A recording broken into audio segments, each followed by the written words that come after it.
ਗੁਰੂ ਨਾਨਕ ਪਗ ਪੰਕਜ ਬੰਦਨ, ਪਗ ਪੰਕਜ ਬੰਦਨ। ਸਿਮਰਉ ਅੰਗਦ ਦੁਖ ਨਿਖੰਜਨ, ਗੁਰ ਅਮਰਦਾਸ ਹਿਰਦੈ ਨਿਤ ਧਿਆਉ, ਹਿਰਦੈ ਨਿਤ ਧਿਆਉ। ਸ਼੍ਰੀ ਗੁਰੂ ਰਾਮਦਾਸ ਪ੍ਰਭ ਕੇ ਗੁਣ ਗਾਉ, ਗੁਰੂ ਅਰਜਨ ਬਿਘਨਾਨਾ ਕੇ ਨਾਸ਼ਕ, ਬਿਘਨਾਨਾ ਕੇ ਨਾਸ਼ਕ। ਹਰਿ ਗੋਬਿੰਦ ਸ਼ੁਭ ਸੁਮਤ ਪਰਗਾਸ਼ਕ, ਸ਼੍ਰੀ ਹਰਿ ਰਾਇ ਨਮੋ ਕਰ ਜੋਰੀ, ਨਮੋ ਕਰ ਜੋਰੀ।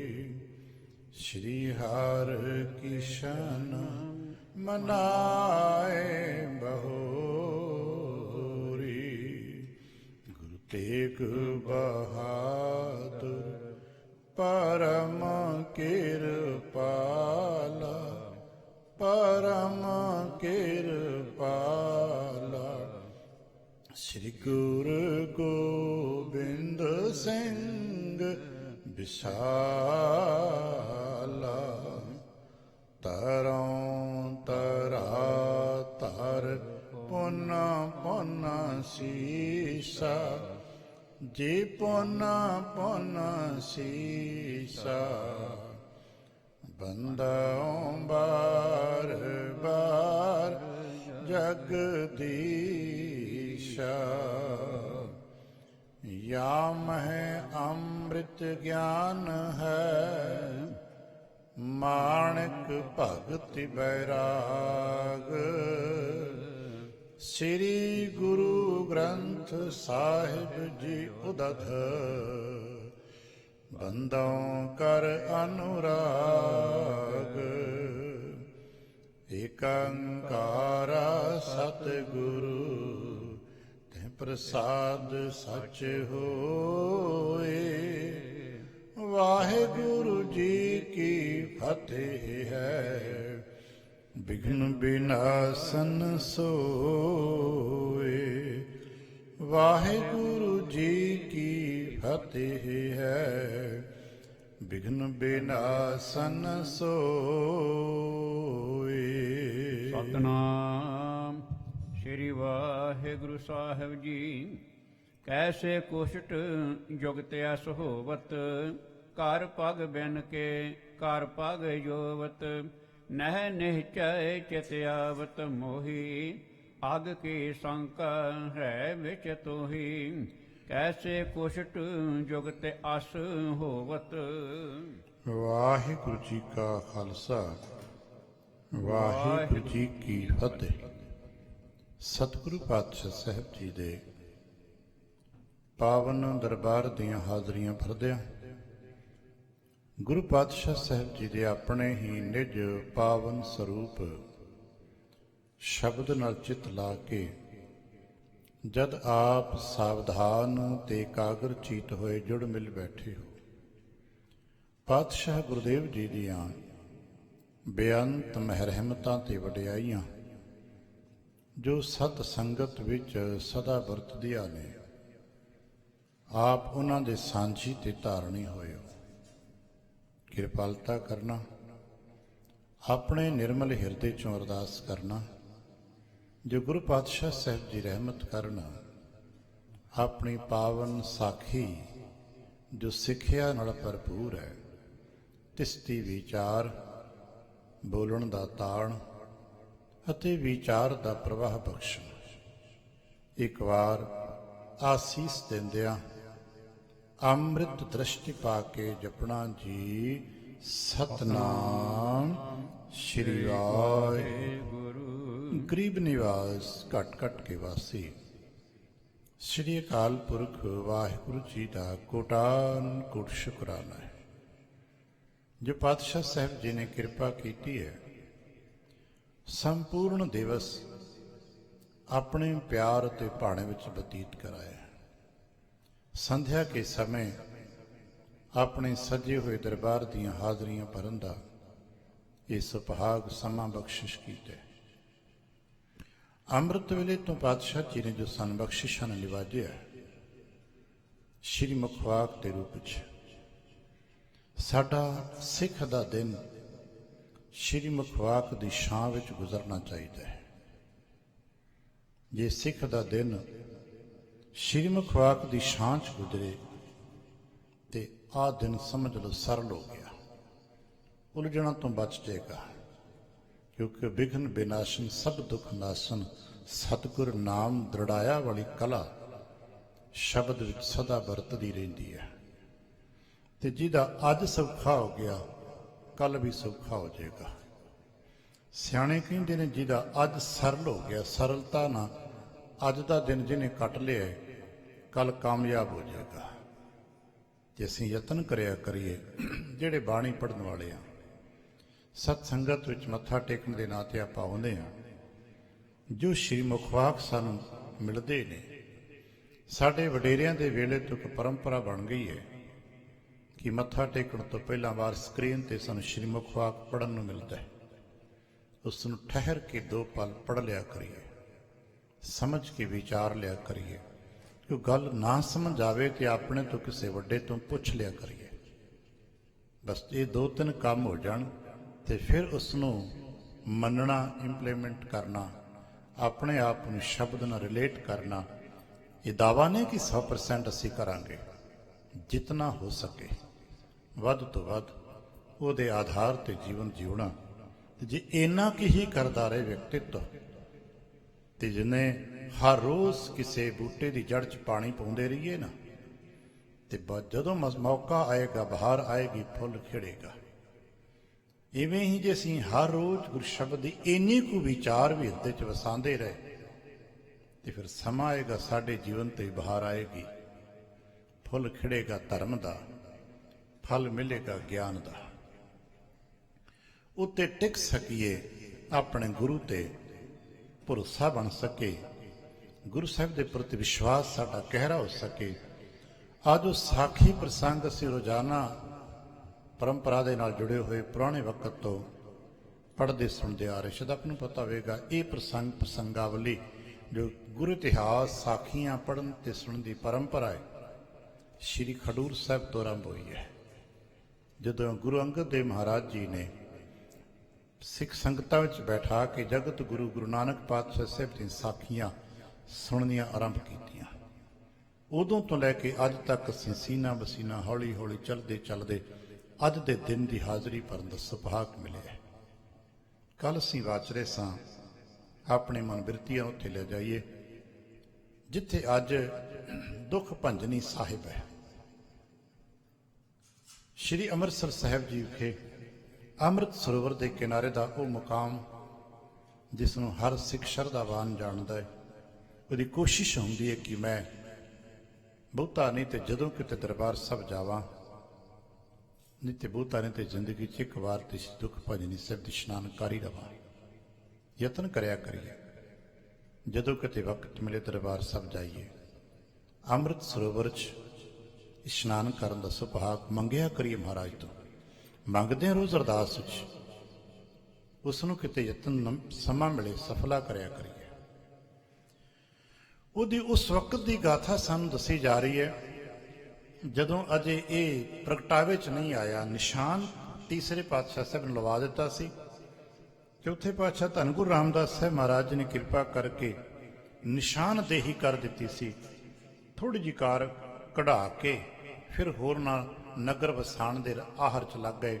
ਸਮਾਂ ਆਇਆ ਪੰਚਮ ਪਾਤਸ਼ਾਹ ਸਾਹਿਬ ਦਾ, ਅਸੀਂ ਪਿੱਛੇ ਵਾਚਦੇ ਸਾਂ, ਇੱਕ ਬੀਬੀ ਜਿਹਨੂੰ ਉਹਦੇ ਪਿਤਾ ਨੇ ਰੱਬ ਦੇ ਭਰੋਸੇ ਦੀ ਗੱਲ ਤੇ ਕੋੜੀ ਨਾਲ ਵਿਆਹ ਦਿੱਤਾ ਸੀ, ਉਹ ਬੀਬੀ ਉੱਥੇ ਰੱਖ ਕੇ ਪੰਗਲੇ ਪਤੀ ਨੂੰ ਆਪ ਨਾਲ ਦੇ ਤੁੰਗ ਪਿੰਡ ਮੰਗਣ ਗਈ ਹੈ। ਜਦੋਂ ਪ੍ਰਸ਼ਾਦਾ ਮੰਗ ਕੇ ਵਾਪਸ ਆਈ ਤੇ ਦੇਖਿਆ ਉੱਥੇ ਤੇ ਕ੍ਰਿਸ਼ਟ ਪੁਸ਼ਟ ਨੌਜਵਾਨ ਬੈਠਾ ਹੋਇਆ ਹੈ। ਇਹ ਗਾਥਾ ਅਸੀਂ ਕੱਲ ਤੱਕ ਪੜ੍ਹ ਚੁੱਕੇ, ਵਾਚ ਚੁੱਕੇ। ਬੀਬੀ ਤਲਖੀ ਵਿੱਚ ਹੈ। ਹਾਲਾਂਕਿ ਉਹ ਵਿਅਕਤੀ ਬਾਰ-ਬਾਰ ਕਹੇ ਕਿ ਨਹੀਂ, ਮੈਂ ਉਹੀ ਹਾਂ ਜਿਸ ਨੂੰ ਤੂੰ ਛੱਡ ਕੇ ਗਈ ਸਾਂ, ਮੇਰੇ ਤੇ ਕਿਰਪਾ ਹੋਈ ਹੈ, ਤਪੱਸਿਆ ਤੇਰੀ ਹੈ ਤੇ ਫਲ ਮੈਨੂੰ ਮਿਲਿਆ ਹੈ। ਤੇਰੀ ਤਪੱਸਿਆ ਦੇ ਸਦਕੇ, ਤੇਰੀ ਭਗਤੀ ਦੇ ਸਦਕੇ, ਇਸ ਥਾਂ ਦੀ ਤਾਸੀਰ ਦੇ ਸਦਕੇ ਇਹ ਇੱਥੇ ਕੋ ਕਲਾ ਵਰਤਦੀ ਹੋ ਦਾ ਫਲ ਮੈਨੂੰ ਮਿਲਿਆ। ਮੈਂ ਉਹੀ ਹਾਂ ਕੋੜੀ ਜਿਸ ਨੂੰ ਤੂੰ ਖਾਰੀ ਚ ਪਾ ਕੇ ਤੁਰੀ ਫਿਰਦੀ ਹੈ। ਅੱਜ ਤੇਰੇ ਵੀ ਭਾਗ ਜਾਗੇ ਨੇ, ਮੇਰੇ ਵੀ ਭਾਗ ਜਾਗੇ ਨੇ, ਮੈਂ ਠੀਕ ਹੋ ਗਿਆ। ਪਰ ਯਕਦਮ ਬੀਬੀ ਨੂੰ ਭਰੋਸਾ ਨਹੀਂ, ਕਿਸੇ ਨੂੰ ਵੀ ਨਹੀਂ ਆਏਗਾ ਇਸ ਤਰ੍ਹਾਂ, ਕਿਉਂਕਿ ਅਸੀਂ ਜਦ ਤੱਕ ਦੇਖਿਆ ਹੀ ਪ੍ਰਵਾਨ ਹੁੰਦਾ ਹੈ ਨਾ ਸਾਡੇ ਸੰਸਾਰੀ ਲੋਕਾਂ 'ਚ। ਬੀਬੀ ਕਹਿਣ ਲੱਗੀ, ਨਹੀਂ, ਤੂੰ ਕੋਈ ਗੁਨਾਹਗਾਰ ਹੈ, ਤੇਰੀ ਨੀਅਤ ਵਿੱਚ ਖੋਟ ਹੈ, ਤੂੰ ਕੋਈ ਪਾਪ ਕੀਤਾ, ਤੇਰੀ ਨੀਅਤ ਵਿੱਚ ਪਾਪ ਹੈ।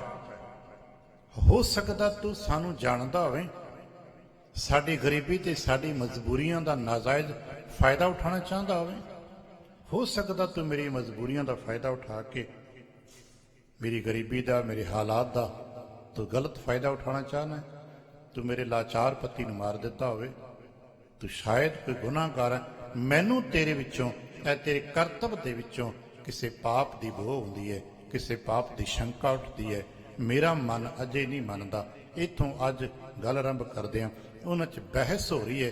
ਬੀਬੀ ਕਹਿੰਦੀ ਹੈ, ਮੈਂ ਤੇਰਾ ਬਚਨ ਕਿਵੇਂ ਮੰਨ ਲਾਂ? ਇੱਦਾਂ ਕਿੱਦਾਂ ਹੋ ਗਿਆ? ਪਾਣੀ 'ਚ ਨਹਾਤੇ ਤੇ ਤੰਦਰੁਸਤ ਹੋ ਗਿਆ। ਇਹ ਮੇਰੇ ਮਨ 'ਚ ਨਹੀਂ ਹੁੰਦੀ। ਮੈਨੂੰ ਤੇ ਭਾਈ ਸ਼ੰਕਾ ਹੈ, ਮੈਂ ਨਹੀਂ ਤੇਰੀ ਗੱਲ ਮੰਨਦੀ, ਮੈਂ ਤੇ ਰੌਲਾ ਪਾਉਣ ਲੱਗੀ। ਹਾਂਜੀ, ਇੱਥੋਂ ਅੱਜ ਚੱਲਦੇ ਹਾਂ। ਹਾਂਜੀ, ਸਤਨਾਮ ਸ੍ਰੀ ਵਾਹਿਗੁਰੂ ਸਾਹਿਬ ਜੀ। ਕੈਸੇ ਕੁਸ਼ਟ ਜੁਗਤ ਅਸ ਹੋਵਤ। ਇਸ ਤਰ੍ਹਾਂ ਕਿੱਦਾਂ ਹੋ ਜਾਏਗਾ? ਮੈਨੂੰ ਪਤਾ ਹੈ ਮੇਰਾ ਪਤੀ ਕੋੜੀ ਹੈ, ਉਹਦੇ ਹੱਥ ਪੈਰ ਗਲੇ ਹੋਏ ਨੇ, ਤੁਰਿਆ ਉਤੋਂ ਨਹੀਂ ਜਾਂਦਾ, ਢੰਗ ਨਾਲ ਬੋਲਿਆ ਉਤੋਂ ਨਹੀਂ ਜਾਂਦਾ, ਇੱਕ ਰੋਟੀ ਉਹ ਨਹੀਂ ਖਾ ਸਕਦਾ। ਪਾਣੀ ਮੈਂ ਪਿਆਵਾਂ, ਰੋਟੀ ਮੈਂ ਖਵਾਵਾਂ, ਚੁੱਕ ਕੇ ਥੱਲਾਂ ਇੱਧਰ ਉੱਧਰ ਮੈਂ ਕਰਾਂ, ਤੇ ਤੂੰ ਤੇ ਰਿਸ਼ਟ ਪੁਸ਼ਟ ਹੈ, ਤੂੰ ਤੇ ਤਕੜਾ ਤੰਦਰੁਸਤ ਹੈ, ਤੇ ਤੂੰ ਕਹਿੰਦਾ ਮੈਂ ਇਸ ਤਲਾਅ 'ਚ ਇਸ ਵਿੱਚ ਇਸ਼ਨਾਨ ਕੀਤਾ, ਠੀਕ ਹੋ ਗਿਆ। ਨਹੀਂ, ਇਸ ਤਰ੍ਹਾਂ ਨਹੀਂ ਹੁੰਦਾ, ਇਸ ਤਰ੍ਹਾਂ ਨਹੀਂ ਹੋਇਆ। ਹਾਂਜੀ, ਘਰ ਪਗ ਬਿਨ ਕੇ ਘਰ ਪਗ ਜੋਵਤ। ਜਿਹੜਾ ਪੈਰਾਂ ਤੇ ਹੱਥਾਂ ਤੋਂ ਬਿਨਾਂ ਸੀ, ਉਹ ਇੰਨੇ ਕੁ 3-4 ਘੰਟਿਆਂ ਦੇ ਵਿੱਚ ਪੈਰ ਹੱਥ ਸਭ ਸਲਾਮਤ ਕਿਵੇਂ ਹੋ ਗਏ? ਇਹ ਮੇਰੀ ਸਮਝ ਤੋਂ ਪਾਰ ਦੀ ਗੱਲ ਹੈ। ਨਹਿ ਨਿਹਚੈ ਚਿਤ ਆਵਤ ਮੋਹੀ। ਮੇਰੇ ਮਨ ਵਿੱਚ ਤੇਰੀ ਕਿਸੇ ਗੱਲ ਤੇ ਭਰੋਸਾ ਨਹੀਂ ਆਉਂਦਾ, ਮੈਨੂੰ ਨਿਸ਼ਚਾ ਨਹੀਂ ਆ ਰਿਹਾ।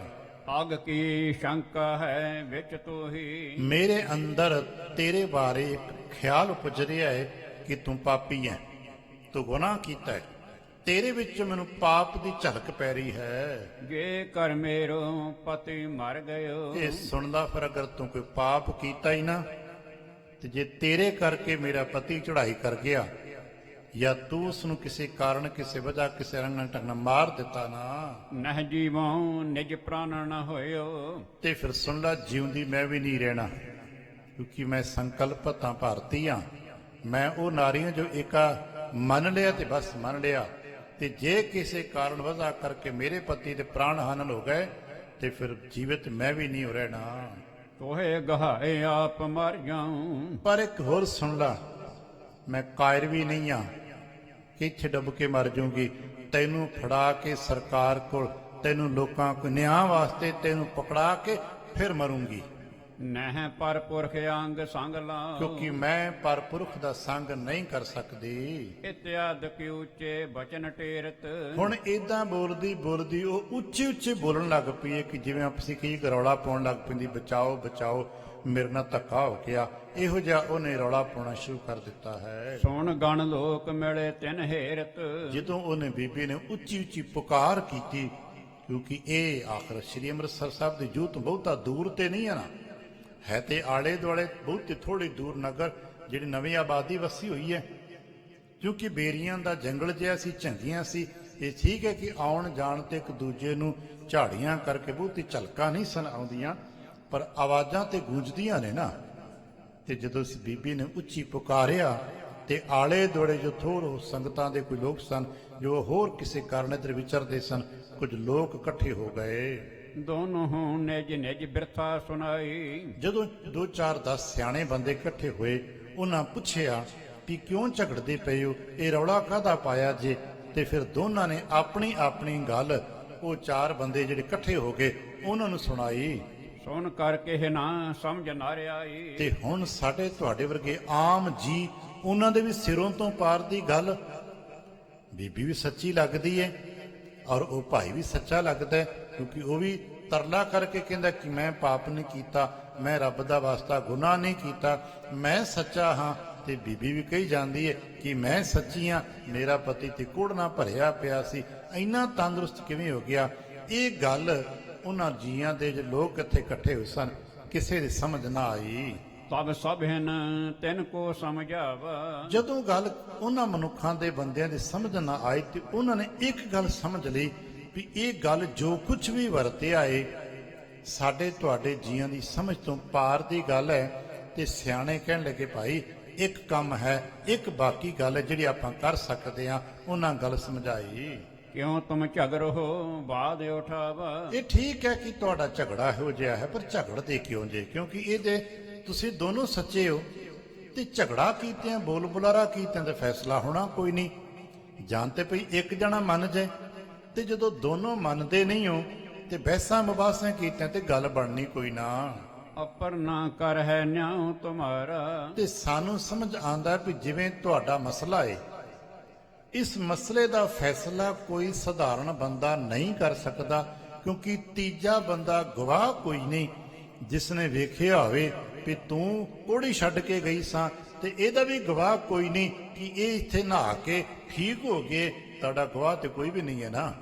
ਸ੍ਰੀ ਗੁਰ ਅਰਜਨ ਇਹਾਂ ਉਧਾਰ। ਤੇ ਫਿਰ ਜਿਹਦੇ ਕੋਲ ਕੋਈ ਗਵਾਹ ਨਾ ਹੋਵੇ ਨਾ, ਕੋਈ ਫੈਸਲਾ ਨਾ ਹੋਵੇ, ਤੇ ਗੁਰੂ ਸੱਚਾ ਹੁੰਦਾ ਹੈ।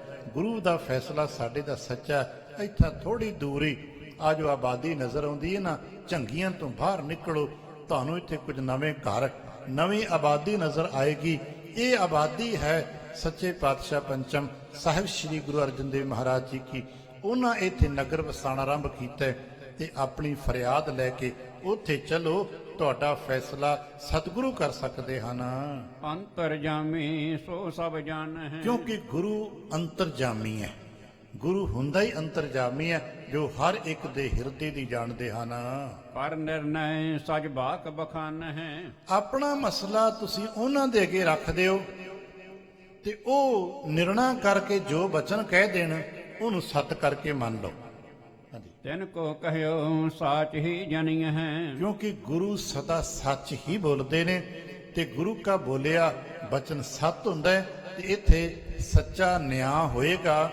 ਤੁਸੀਂ ਦੋਨੋਂ ਸਾਡੀ ਗੱਲ ਮੰਨੋ, ਚਲੋ ਗੁਰੂ ਮਹਾਰਾਜ ਦੇ ਕੋਲ, ਤੇ ਗੁਰੂ ਮਹਾਰਾਜ ਕੋ ਜਾ ਕੇ ਤੁਹਾਡਾ ਨਿਆਂ ਕਰਵਾ ਦਿੰਦੇ ਹਾਂ। ਨਿਹਸੰਸ ਹੈ ਦੋਨੋਂ ਬਚਨ ਮਾਨੀਏ ਹੈ। ਤੇ ਇੱਕ ਚੇਤਾ ਰੱਖਿਓ, ਇਹ ਬਚਨ ਗੁਰੂ ਕਾ ਹੈ ਤੇ ਗੁਰੂ ਕਾ ਬਚਨ ਮੰਨਣ ਲੱਗਿਆ ਹੋਰ ਸ਼ੰਕਾ ਨਹੀਂ ਕਰੀਦਾ।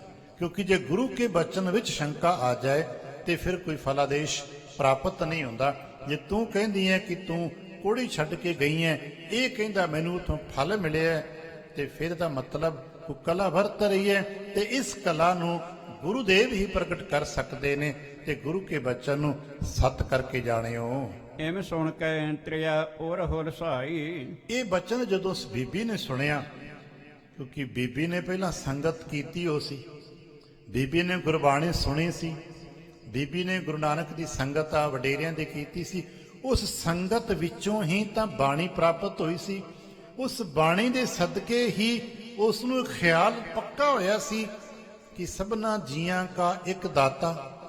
ਇਹ ਖਿਆਲ ਕਿ ਸਾਰੇ ਜੀਆਂ ਦੇ ਰਿਜ਼ਕ ਦਾ, ਸਾਰੇ ਜੀਆਂ ਦੇ ਰੋਜ਼ੀ ਦਾ, ਆਹਾਰ ਦਾ ਪ੍ਰਬੰਧ ਕਰਤਾ ਪੁਰਖ ਕਰਦਾ ਹੈ। ਤੇ ਸਾਡੇ ਚੋਂ ਹਰ ਕੋਈ ਜੀ ਆਪਣੇ ਆਪਣੇ ਭਾਗਾਂ ਦਾ ਭੁਗਤ ਰਿਹਾ ਹੈ। ਇਹ ਖਿਆਲ ਉਹਨੂੰ ਸੰਗਤ ਵਿੱਚੋਂ ਹੀ ਬਾਣੀ ਸੁਣ ਕੇ ਆਇਆ ਸੀ।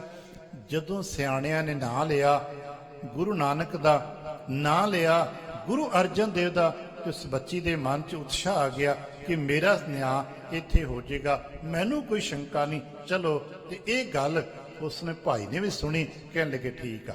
ਹਾਂਜੀ। ਤਬ ਦੋਨੋਂ ਕੁਛ ਨਰ ਲੈ ਸਾਥ। ਹੁਣ ਉਹ ਜਿਹੜੇ ਸਿਆਣੇ ਮਨੁੱਖ ਉੱਥੇ ਇਕੱਠੇ ਹੋਏ ਸਨ, ਉਹਨਾਂ ਦਾ ਸਾਥ ਲੈ ਕੇ, ਉਹਨਾਂ ਦਾ ਸੰਗ ਲੈ ਕੇ, ਜਾਂ ਜੇ ਕਹੀਏ ਉਹ ਜੋ 4-10 ਬੰਦੇ ਇਕੱਠੇ ਹੋ ਗਏ ਸਨ, ਉਹ ਇਹਨਾਂ ਦੋਵਾਂ ਜੀਆਂ ਨੂੰ ਜੋ ਕਿਤੇ ਝਗੜ ਰਹੇ ਸਨ, ਗੁਰੂ ਅਰਜਨ ਦੇਵ ਮਹਾਰਾਜ ਜੀ ਵੱਲ ਲੈ ਤੁਰੇ ਹਨ। ਜਹਾਂ ਗੁਰ ਅਰਜਨ ਸ਼੍ਰੀਨਾਥ।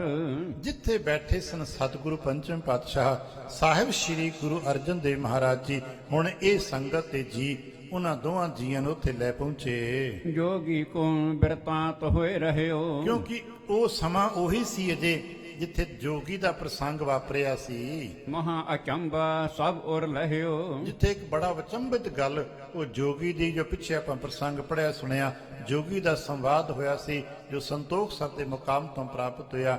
ਅੱਜ ਉਹ ਗੱਲ ਲੋਕਾਂ ਦੇ ਜ਼ਿਹਨ ਵਿੱਚ ਤਾਜੀ ਸੀ। ਦੁਤੀਆ ਅਚੰਬਾ ਇਹ ਲੈ ਗਈ। ਤੇ ਦੂਸਰਾ ਵੱਡਾ ਅਚੰਭਾ ਇਹ ਲੈ ਕੇ ਪਹੁੰਚ ਗਏ ਨੇ, ਸੰਗਤ ਬੈਠੀ ਆ ਹੋਰ ਵੀ ਆਲੇ ਦੁਆਲੇ ਦੀ, ਤੇ ਇਹ ਵੀ ਇੱਕ ਅਚੰਭਾ ਜੋ ਸਾਡੇ ਤੁਹਾਡੇ ਜਿੰਦੇ ਆਸ਼ਚਰਚਕਤ ਜਿਹਨੂੰ ਵਾਹ ਕਹਿੰਦੇ ਨੇ ਆ, ਇਹ ਘਟਨਾ ਇਹ ਉੱਥੇ ਪਹੁੰਚ ਗਈ ਹੈ। ਹਾਥ ਜੋਰ ਪਦ ਬੰਦਤ ਭਈ। ਹੁਣ ਜਦੋਂ 2-4-10 ਜੀ ਸੰਗਤ ਦੇ ਨੇ, ਨਾਲ ਇਹ ਦੋਵੇਂ ਜੀ ਨੇ, ਇਹਨਾਂ ਸਾਰਿਆਂ ਪਹੁੰਚ ਕੇ ਗੁਰੂ ਮਹਾਰਾਜ ਦੇ ਪਾਵਨ ਚਰਨਾਂ 'ਚ ਮੱਥਾ ਟੇਕਣਾ ਕੀਤਾ ਹੈ। ਜਿਸ ਕੇ ਪਤੀ ਨੇ ਮਸਤਕ ਟੇਕ। ਹੁਣ ਇਸ ਬੀਬੀ ਨੇ ਵੀ ਮੱਥਾ ਟੇਕਿਆ, ਉਸ ਭਾਈ ਨੇ ਵੀ ਮੱਥਾ ਟੇਕਿਆ, ਦੋਨਾਂ ਗੁਰੂ ਸਾਹਿਬ ਨੂੰ ਮੱਥਾ ਟੇਕਿਆ। ਬੈਠੇ ਸਾਰ ਤਟ ਜਲਦਹ ਬਵੇਕ। ਜਾਮਣੇ ਦੇਖਿਆ ਗੁਰੂ ਮਹਾਰਾਜ ਪਾਤਸ਼ਾਹ ਸਾਹਿਬ ਬੈਠੇ ਨੇ, ਇਹ ਉਹ ਥਾਂ ਹੈ ਜਿੱਥੇ ਹੁਣ ਸੰਤੋਖ ਸਰ ਸਾਹਿਬ ਹੈ। ਨਿਕਟ ਭੀਰ ਹੋਏ ਨਰ ਸਮੁਦਾਏ। ਤੇ ਸੱਜੇ ਖੱਬੇ ਜਿਵੇਂ ਸੰਗਤ ਸੁਸ਼ੋਭਤ ਹੈ, ਸੰਗਤ ਬੈਠੀ ਹੈ, ਬਚਨ ਵਿਲਾਸ ਹੋ ਰਹੇ ਨੇ, ਗੁਰੂ ਮਹਾਰਾਜ ਦੇ ਦਰਸ਼ਨ ਸੰਗਤ ਆ ਕੇ ਕਰਦੀ ਹੈ। ਸਿਆਣੇ ਸੇਵਕ ਜਿਹੜੇ ਹਜ਼ੂਰੀ ਨੇ ਉਹ ਕੋਲ ਬੈਠੇ ਨੇ, ਇਹ ਵੀ ਜਾ ਕੇ ਮੱਥਾ ਟੇਕ ਕੇ ਮਹਾਰਾਜ ਤੋਂ ਸੰਗਤ ਬੈਠ ਕੇ ਇਹ ਦੋਵੇਂ ਜੀ ਪਾਸੇ ਉੱਠ ਕੇ ਖਲੋ ਗਏ ਹਨ। ਕਰਹਿ ਕਾਰ ਕੋ ਤੇਰੇ ਢਿਗ ਥਾਏ। ਕਿਉਂਕਿ ਇਥੇ ਸੰਤੋਖ ਸਰ ਸਾਹਿਬ ਜੀ ਦੀ ਸੇਵਾ ਉਸ ਵਕਤ ਮਹਾਰਾਜ ਨੇ ਕਰਵਾਈ ਸੀ, ਤੇ ਸੇਵਾਦਾਰ ਆਪਣੀ ਸੇਵਾ ਕਰਦੇ ਪਏ ਨੇ। ਜਿਹੜੇ ਸਿਆਣੇ ਨੇ ਉਹ ਮਹਾਰਾਜ ਦੇ ਕੋਲ ਬੈਠੇ ਨੇ, ਬਾਕੀ ਥਾਂ ਥਾਈ ਆਪੋ ਆਪਣੀ ਸੇਵਾਵਾਂ 'ਚ ਰੁੱਝੇ ਹੋਏ ਹਨ। ਖਰੇ ਭਏ ਦੋਨੋਂ ਕਰ ਜੋਰ। ਹੁਣ ਇਹ ਦੋਵੇਂ ਜੀ ਕਿਉਂਕਿ ਇਹ ਮਸਲਾ ਲੈ ਕੇ ਆਏ ਸਨ, ਪੁਕਾਰ ਤੇ ਇਹਨਾਂ ਦੀ ਸੁਣਾ। ਹੁਣ ਇਹ ਮੱਥਾ ਟੇਕ ਕੇ ਕਦਮ ਕੁ ਪਿੱਛੇ ਹਟ ਕੇ ਹੱਥ ਜੋੜ ਕੇ ਮਹਾਰਾਜ ਦੇ ਸਨਮੁਖ ਜੇ ਹੋ ਕੇ ਖਲੋ ਗਏ ਹਨ। ਸ਼੍ਰੀ ਅਰਜਨ ਪਿਖ ਕਰ ਇਨ ਔਰ। ਮਹਾਰਾਜ ਨੇ ਵੇਖਿਆ ਨਿਗਾਹ ਭਰ ਕੇ ਕਿ ਸੰਗਤ ਵਾਲੇ ਪਿਆਰੇ ਤੇ ਆ ਕੇ ਮੱਥਾ ਟੇਕ ਕੇ ਬਹਿ ਗਏ ਨੇ, ਪਰ ਇਹ ਦੋ ਜੀ ਆਏ ਨੇ, ਮੱਥਾ ਟੇਕ ਕੇ ਬੈਠੇ ਨਹੀਂ ਗਏ, ਤੇ ਜਿਵੇਂ ਕਿਸੇ ਪੁਕਾਰ ਕੋ ਬਚਨ ਕਹਿਣਾ ਹੁੰਦਾ ਹੈ, ਇਹ ਹੱਥ ਜੋੜ ਕੇ ਪਿੱਛੇ ਖੜੇ ਹਨ। ਬੁਝ ਕਾਰਜ ਕੌਣ ਤੁਮਾਰਾ। ਤੇ ਬਾਦਸ਼ਾਹ ਨੇ ਕਿਹਾ ਵੀ ਨੇੜੇ ਆਓ, ਆ ਹੀ ਗਏ ਹੋ, ਮੱਥਾ ਟੇਕਿਆ ਜੇ, ਤੇ ਨੇੜੇ ਆਓ। ਤੇ ਨੇੜੇ ਕਰਕੇ ਕਹਿਣ ਲੱਗੇ, ਭਾਈ ਕੀ ਗੱਲ ਹੈ, ਕੀ ਕਾਰਜ ਹੈ ਤੁਹਾਡਾ, ਕਿਮ ਥਿਰ ਰਹੇ ਕਰੋ ਬਿਸਥਾਰ। ਵੀ ਤੁਸੀਂ ਕੁਝ ਕਹਿਣਾ ਚਾਹੁੰਦੇ ਹੋ, ਤੁਹਾਡਾ ਕੋਈ ਮਸਲਾ ਹੈ, ਤੁਸੀਂ ਕੀ ਕਹਿਣਾ ਚਾਹੁੰਦੇ ਹੋ, ਕੀ ਕਾਰਜ ਹੈ ਤੁਹਾਡਾ। ਦੋਹਰਾ ਕਹਿਤ ਭਈ ਕਰ ਜੋਰ ਕੈ ਸ਼੍ਰੀ ਗੁਰ ਅਰਜਨ ਨਾਥ। ਜਦੋਂ ਮਹਾਰਾਜ ਨੇ ਪੁੱਛਿਆ ਵੀ ਭਾਈ ਆਪਣਾ ਮਸਲਾ ਦੱਸੋ, ਤੇ ਬੀਬੀ ਬੋਲ ਪਈ। ਬੀਬੀ ਨੇ ਬੜੇ ਪਿਆਰ ਦੇ ਨਾਲ ਹੱਥ ਜੋੜੇ, ਗੁਰੂ ਮਹਾਰਾਜ ਸਤਿਗੁਰੂ ਅਰਜਨ ਦੇਵ ਜੀ ਦੇ ਪਾਵਨ ਚਰਨਾਂ 'ਚ ਹੱਥ ਜੋੜ ਕੇ ਬੜੇ ਅਦਬ ਨਾਲ ਬੇਨਤੀ ਕਰਨ ਲੱਗੀ। ਸੋ ਜਸ ਆਪ ਕੋ ਬਿਦਤ ਹੈ ਕਰਾ ਮਾਤ ਅਤ ਸਾਥ। ਇਹ ਸੱਚੇ ਪਾਤਸ਼ਾਹ ਆਪ ਦੀ ਮਹਿਮਾ ਬਹੁਤ ਵੱਡੀ ਹੈ। ਆਪ ਤੇ ਹਰ ਕਦਮ 'ਚ ਹਰ ਵਚਨ 'ਚ ਸੁਣਿਆ ਹੈ ਬਰਕਤਾਂ ਵਰਤਦੀਆਂ ਨੇ। ਆਪ ਦੀ ਰਹਿਮਤਾਂ ਹਰ ਜਗ੍ਹਾ ਤੇ ਹਰ ਵੇਲੇ ਵਰਤਦੀਆਂ ਰਹਿੰਦੀਆਂ। ਇਸ ਬਚਨ ਇਹ ਵਡੇਰਿਆਂ ਤੋਂ ਮੈਂ ਸੁਣਿਆ, ਆਪ ਦੇ ਦਰਸ਼ਨ ਕਰਨ ਦਾ ਅੱਜ ਸੁਭਾਗ ਮਿਲਿਆ ਹੈ। ਸ਼੍ਰੀ ਨਾਨਕ ਸੁਣਿਐਤ ਜਗ ਭਏ। ਮੈਂ ਆਪਣੇ ਵਡੇਰੇ ਸਤਸੰਗਤ ਵਿੱਚ ਸੁਣਿਆ ਜਗਤ ਗੁਰੂ ਗੁਰੂ ਨਾਨਕ ਪਾਤਸ਼ਾਹ ਸਾਹਿਬ ਦੇ ਬਾਬਤ। ਸਿੱਧ ਪੀਰ ਆਦਿਕ ਜੈ ਕਏ। ਜਿਨ੍ਹਾਂ ਨੇ ਬੜੇ ਵੱਡੇ ਸਿੱਧਾਂ ਜੋਗੀਆਂ ਪੀਰਾਂ ਦੇ ਨਾਲ ਬਚਨ ਵਿਲਾਸ ਕੀਤੇ, ਔਰ ਇੰਜ ਕਹਿ ਲਈਏ ਸਾਰੇ ਜਗਤ ਨੂੰ ਜਗਤ ਗੁਰੂ ਗੁਰੂ ਨਾਨਕ ਪਾਤਸ਼ਾਹ ਸਾਹਿਬ ਜੀ ਨੇ ਜਿੱਤੇ ਆਏ ਵੱਡੇ ਲੋਕਾਂ ਨੇ ਮੱਥਾ ਟੇਕਿਆ। ਅਸੀਂ ਪੜ੍ਹਦੇ ਹਾਂ ਨਾ ਕਦੇ ਕਦੇ ਕੀਰਤਨ ਸੁਣ ਲੈਨੇ ਆਪਣੇ ਵਡੇਰੀ ਸਤਸੰਗਤਾਂ ਵਿੱਚੋਂ ਕਿ ਸਿੱਧ ਬੋਲਣ ਸ਼ੁਭ ਬਚਨ ਧੰਨ ਨਾਨਕ ਤੇਰੀ ਵੱਡੀ ਕਮਾਈ। ਇਹ ਬੀਬੀ ਨੇ ਵੀ ਸੰਗਤ ਤੇ ਕੀਤੀ ਸੀ ਨਾ ਆਰੰਭ ਦੇ ਵਿੱਚ, ਜਿਹਦੇ ਸਦਕੇ ਇਹਨੂੰ ਕੁਝ ਸ਼ੁਭ ਗੁਣ ਪ੍ਰਾਪਤ ਹੋਏ ਸਨ। ਕਹਿਣ ਲੱਗੀ ਮੈਂ ਸੰਗਤ ਵਿੱਚੋਂ ਗੁਰੂ ਨਾਨਕ ਪਾਤਸ਼ਾਹ ਸਾਹਿਬ ਦੇ ਉਸਤਤ ਮਹਿਮਾ ਦੇ ਬਚਨ ਸੁਣੇ ਹੋਏ ਨੇ, ਜਿਨ੍ਹਾਂ ਸਾਰੇ ਜਗਤ ਵਿੱਚ ਬਖਸ਼ਿਸ਼ਾਂ ਵਰਤਾਈਆਂ ਹਨ। ਮਹਾਪੁਰਖ ਗੰਭੀਰ ਉਦਾਰ, ਕਿਉਂਕਿ ਅਜੇ ਇਸ ਨੇ ਉਸ ਤਰ੍ਹਾਂ ਦਰਸ਼ਨ ਕਰਕੇ ਸੰਗਤੀ ਹੋਰ ਮਾਹੌਲ ਨਹੀਂ ਸੀ ਜਾਣਦੀ। ਕਹਿਣ ਲੱਗੀ ਮੈਨੂੰ ਪਤਾ ਲੱਗਾ, ਮੈਂ ਜਾਣਦੀ ਹਾਂ ਗੁਰੂ ਨਾਨਕ ਪਾਤਸ਼ਾਹ ਬਹੁਤ ਵੱਡੇ ਮਹਾਪੁਰਖ ਹੋਏ ਨੇ, ਜਿਨ ਕੋ ਜਸ ਗਾਵਤ ਜਗ ਸਰ, ਜਿਨ੍ਹਾਂ ਦੀ ਮਹਿਮਾ ਨੂੰ ਸਾਰਾ ਜਗਤ ਅੱਜ ਵੀ ਗਾਉਂਦਾ ਪਿਆ ਹੈ। ਦਾਸਨ ਕੋ ਦੇ ਗਿਆਨ ਵਡਾਈ, ਜੋ ਮਹਾਰਾਜ ਜੀ ਨੇ ਆਪਣੇ ਸੇਵਕਾਂ ਨੂੰ ਸਦਾ ਵਡਿਆਈ ਬਖਸ਼ੀ ਹੈ, ਸੋ ਅਬ ਲਗ ਜਗ ਮਹਿ ਤੇ ਦਿਪਤਾਈ। ਉਹ ਮਹਾਰਾਜ ਦੀ ਬਖਸ਼ੀ ਹੋਈ ਵਡਿਆਈ ਅੱਜ ਤੱਕ ਜਗਤ ਵਿੱਚ ਵਿਦਿਤ ਹੈ, ਮਸ਼ਹੂਰ ਹੋਈ ਹੈ। ਦੁਰੇ ਬ੍ਰਿੰਦ ਦੰਬੀ ਜਹ ਕਹਾਂ, ਕਿ ਗੁਰੂ ਮਹਾਰਾਜ ਦੀ ਬਖਸ਼ਿਸ਼ ਵਡਿਆਈ ਦੇ ਸਦਕੇ ਜਿਹੜੇ ਦੰਭੀ ਨੇ ਹੋਰ ਪਾਪੀ ਨੂੰ ਛੁਪ ਗਏ, ਜਿਵੇਂ ਸੂਰਜ ਚੜ੍ਹਨ ਤੇ ਬਾਕੀ ਉਲੂਕ ਆਦਿਕ ਸਾਰੇ ਛੁਪ ਜਾਂਦੇ ਹਨ। ਤੇਜ ਪ੍ਰਕਾਸ਼ ਦਸੋਂ ਦਿਸ਼ ਮਹਾ, ਤੇ ਮਹਾਰਾਜ ਜੀ ਦਾ ਤੇਜ ਪ੍ਰਤਾਪ ਸਾਰੀਆਂ ਦਿਸ਼ਾਵਾਂ 'ਚ ਫੈਲ ਰਿਹਾ ਹੈ। ਤਿੰਨ ਸਥਾਨ ਰਾਵਰ ਅਬ ਅਹੇ, ਤੇ ਸੰਗਤ ਨੇ ਦੱਸਿਆ ਵਡੇਰਿਆਂ ਨੇ ਕਿ ਉਹਨਾਂ ਦੇ ਪਾਵਨ ਸਥਾਨ ਤੇ ਉਸੇ ਗੱਦੀ ਤੇ ਆਪ ਸੁਸ਼ੋਭਤ ਹੋ। ਹਿਰਦੇ ਬਿਖੈ ਸਭ ਗਿਆਤਾ ਲਹੋ, ਤੇ ਸਾਨੂੰ ਇਹ ਸੰਗਤ ਚੋਂ ਵਡੇਰਿਆਂ ਦੱਸਿਆ ਹੈ ਕਿ ਆਪ ਤੇ ਸਾਰਿਆਂ ਦੇ ਦਿਲਾਂ ਦੀਆਂ ਜਾਣਦੇ ਹੋ, ਆਪ ਤਾਂ ਅੰਤਰਜਾਮੀ ਹੋ। ਸੰਸੈ ਕਰਦਮ ਧਸ ਮਨ ਮੋਰ, ਤੇ ਮਹਾਰਾਜ ਮੇਰਾ ਮਨ ਸ਼ੰਕੇ ਨੇ ਖਾ ਲਿਆ, ਮੇਰਾ ਮਨ ਤਾਂ ਸ਼ੰਕਿਆਂ ਦੀ ਦਲਦਲ ਵਿੱਚ ਡੁੱਬ ਗਿਆ ਹੈ। ਧਰਮ ਛਦਨ ਤੇ ਡਰ ਔਰ ਘੋਰ, ਕਿਉਂਕਿ ਮੇਰੇ ਸਾਹਮਣੇ ਜੋ ਮਾਹੌਲ ਬਣ ਗਿਆ, ਜੋ ਮਸਲਾ ਆ ਗਿਆ ਹੈ, ਉਹ ਮੇਰੇ ਵਾਸਤੇ ਜਿਹਨੂੰ ਅੱਜ ਕੱਲ੍ਹ ਸ਼ਬਦ ਧਰਮ ਸੰਕਟ ਹੈ, ਮੇਰੇ ਸਾਹਮਣੇ ਧਰਮ ਸੰਕਟ ਆਣ ਖੜਾ ਹੋਇਆ ਹੈ। ਬਾਕ ਤੁਮਾਰੋ ਹੋਏ ਸਹਾਈ, ਤੇ ਆਪ ਦਾ ਬਚਨ ਮੈਨੂੰ ਇਸ ਧਰਮ ਸੰਕਟ ਤੋਂ ਉਬਾਰ ਲਏਗਾ। ਇਸੇ ਹੇਤ ਮੈਂ ਚੱਲ ਕਰ ਆਈ, ਤੇ ਮੈਂ ਆਪ ਜੀ ਪਾਸੋਂ ਇਸੇ ਆਸ ਲੈ ਕੇ ਆਈ ਹਾਂ ਕਿ ਆਪ ਜੀ ਕਿਰਪਾ ਕਰਕੇ ਮੈਨੂੰ ਇਸ ਧਰਮ ਸੰਕਟ ਚੋਂ, ਇਸ ਸ਼ੰਕੇ ਦੀ ਦਲਦਲ ਚੋਂ ਬਾਹਰ ਕੱਢ ਲਓਗੇ। ਪਾਂਚ ਸੁਤ ਹਮ ਪਿਤਾ ਕੀ ਹੁਤੀ, ਉਹਨੇ ਫਿਰ ਆਪਣੀ ਗਾਥਾ ਨੂੰ ਥੋੜੇ ਲਫ਼ਜ਼ਾਂ ਸੇ ਕਹਿ ਲਗੇ, ਮਹਾਰਾਜ ਅਸੀਂ 5 ਭੈਣਾਂ ਥੋੜੀ ਦੂਰ ਇਥੋਂ ਨਗਰ ਪੱਟੀ ਦੇ ਜ਼ਿਮੀਂਦਾਰ ਦੀਆਂ ਬੇਟੀਆਂ 5 ਭੈਣਾਂ ਹਾਂ। ਇੱਕ ਸਮਾਨ ਹੀ ਤਨ ਮੈਂ ਦੁਤੀ, ਅਸੀਂ ਸਾਰੀਆਂ ਹੀ ਜਿਉਂ-ਜਿਉਂ ਹੌਲੀ-ਹੌਲੀ ਵੱਡੀਆਂ ਹੋਈਆਂ, ਪਿਤਾ ਰਿਸ ਕਰ ਕੁਸ਼ਟੀ ਪਤੀ ਦੇਨ, ਪਰ ਜਿਉਂ ਅਸੀਂ ਵੱਡੀਆਂ ਹੋਈਆਂ ਬਚਨ ਬਿਲਾਸ ਹੋਏ, ਮੇਰੇ ਤੋਂ ਮੇਰੇ ਜੋ ਸਤਸੰਗਤ ਕੀਤੀ ਉਸ ਦੇ ਕਾਰਨਾਂ ਕਰਕੇ ਪਿਤਾ ਮੇਰੇ ਤੋਂ ਨਾਰਾਜ਼ ਹੋ ਗਿਆ, ਤੇ ਪਿਤਾ ਨੇ ਆਪਣੀ ਨਾਰਾਜ਼ਗੀ ਤੇ ਆਪਣੇ ਗੁੱਸੇ ਨੂੰ ਮੇਰੇ ਤੇ, ਮੇਰਾ ਜੋ ਬਿਨਾਂ ਕਸੂਰ ਤੋਂ ਕਹਿ ਲਿਆ ਜਾਏ, ਮੈਨੂੰ ਇੱਕ ਕੋੜੀ ਦੇ ਨਾਲ ਵਿਆਹ ਦਿੱਤਾ। ਧਰਮ ਆਪਨੋ ਮੈਂ ਦ੍ਰਿੜ ਕੀਨਾ, ਤੇ ਮੈਂ ਉਸੇ ਨੂੰ ਆਪਣਾ ਧਰਮ ਸਵੀਕਾਰ ਕਰ ਲਿਆ, ਕਿਉਂਕਿ ਪਿਤਾ ਵੱਲੋਂ ਜਿਸ ਤੇ ਲੜ ਲਾ ਦਿੱਤਾ, ਮੈਂ ਉਸੇ ਨੂੰ ਆਪਣਾ ਪਤੀ ਪਰਮੇਸ਼ਰ ਸਰੂਪ ਸਵੀਕਾਰ ਕਰ ਲਿਆ। ਤਿਸ ਕੋ ਖਾਰੀ ਮਹਿ ਧਰ ਲੀਨਾ, ਤੇ ਮੈਂ ਆਪਣੇ ਕੋੜੀ ਪਤੀ ਨੂੰ ਖਾਰੀ ਵਿੱਚ ਬਿਠਾ ਕੇ ਤੁਰਦੀ ਫਿਰਦੀ ਰਹੀ, ਨਿਕਸੀ ਵਹਿਰ ਫਿਰਨ ਸ਼ੁਭ ਚੀਨਾ, ਕਿਉਂਕਿ ਮੈਨੂੰ ਪਤਾ ਸੀ ਕਿ ਉੱਥੇ ਮੇਰੀ ਢੋਈ ਨਹੀਂ, ਸਹੁਰੇ ਘਰ 'ਚ ਖਾਣ ਨੂੰ, ਰਹਿਣ ਨੂੰ, ਬਹਿਣ ਨੂੰ ਕੁਛ ਨਹੀਂ, ਅੱਤ ਦੀ ਗਰੀਬੀ ਸੀ, ਪਤੀ ਕੋੜੀ ਹੈ, ਤੇ ਰਿਜ਼ਕ ਰੋਟੀ ਦੇ ਮਾਰੇ ਹੋਏ ਮੈਂ ਖਾਰੀ ਵਿੱਚ ਪਾ ਕੇ ਨਗਰ ਨਗਰ ਫਿਰ ਕੇ ਮੰਗ ਕੇ ਆਪਣਾ ਗੁਜ਼ਾਰਾ ਕਰਦੀ ਰਹੀ। ਜਾਚਤ ਫਿਰੀ ਸੋ ਭਰਤਾ ਲੈ ਕੇ, ਤੇ ਮੈਂ ਆਪਣੇ ਪਤੀ ਦੀ ਖਾਰੀ ਨੂੰ ਸਿਰ ਤੇ ਚੁੱਕੀ ਫਿਰਦੀ ਰਹੀ ਤੇ ਮੰਗ ਮੰਗ ਕੇ ਹੁਣ ਤੱਕ ਗੁਜ਼ਾਰਾ ਕਰਦੀ ਰਹੀ ਹਾਂ। ਭੋਜਨ ਆਨ ਜਾਚ ਨਾ ਕਹਿ ਕੇ, ਕਿਤੇ ਭੋਜਨ ਮਿਲ ਗਿਆ, ਕਿਤੋਂ ਕੁਛ ਮਿਲ ਗਿਆ, ਇੰਜ ਘਰੋਂ ਘਰ ਮੰਗ ਕੇ ਮੈਂ ਆਪਣਾ ਤੇ ਆਪਣੇ ਪਤੀ ਦਾ ਉਦਰ ਪੂਰਤੀ ਕਰਦੀ ਰਹੀ। ਪਤੀ ਕੋ ਦੇ ਪਛਾਰੀ ਖਾਮੋ, ਮੇਰਾ ਧਰਮ ਬਣਿਆ ਸੀ, ਮੈਂ ਸੰਕਲਪ ਲਿਆ ਸੀ, ਜੋ ਮੰਗ ਕੇ ਲੈ ਕੇ ਆਉਂਦੀ ਪਹਿਲਾਂ ਆਪਣੇ ਪਤੀ ਨੂੰ ਭੋਜਨ ਕਰਾਉਂਦੀ, ਫਿਰ ਪਿੱਛੋਂ ਬਚਿਆ ਹੋਇਆ ਮੈਂ ਆਪ ਛਕ ਲੈਂਦੀ। ਨਿਸ ਬਾਸੁਰ ਮੈਂ ਸੇਵ ਕਮਾਵਾਂ, ਇਸੇ ਤਰ੍ਹਾਂ ਮੇਰੇ ਦਿਨ ਕਟਿੰਦੇ ਸਨ, ਮੈਂ ਦਿਨ ਰਾਤ ਇਸੇ ਤਰ੍ਹਾਂ ਕੱਟ ਰਹੀ ਸਾਂ। ਮਮ ਪਤ ਕੋ ਪਿਖ ਕਰੈ ਗਿਲਾਨ, ਕਿਉਂਕਿ ਮੇਰੇ ਪਤੀ ਨੂੰ ਕੋੜ ਸੀ, ਤੇ ਕੋੜ ਦੇ ਕਰਕੇ ਲੋਕ ਮੇਰੇ ਪਤੀ ਨਾਲ ਗਿਲਾਨੀ ਕਰਦੇ ਸਨ, ਘਿਰਣਾ ਕਰਦੇ ਸਨ।